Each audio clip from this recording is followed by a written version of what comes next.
First Alert 6 at 6.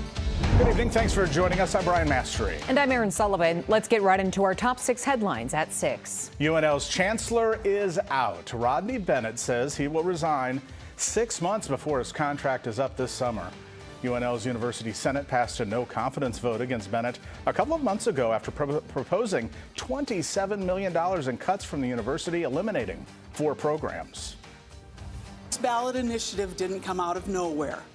It is a direct Nebraska-led response to lawmakers undermining and ignoring our votes. A coalition of Nebraska advocates pushing for an amendment to the state's constitution to strengthen ballot initiatives.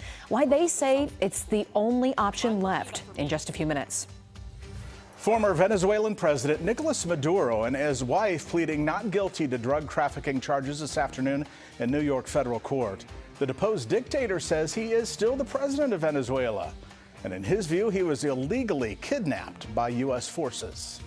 An alleged intruder shot and killed at City Hall in Lawrence, Kansas today.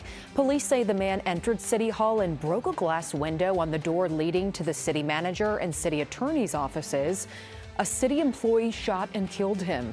Police don't know why the man was at City Hall or if he had a weapon. Omaha Police welcoming its largest class of recruits in quite a while. Here you see 47 prospective officers as they begin their training this morning. This comes after a class of 19 recruits graduated just 2 weeks ago.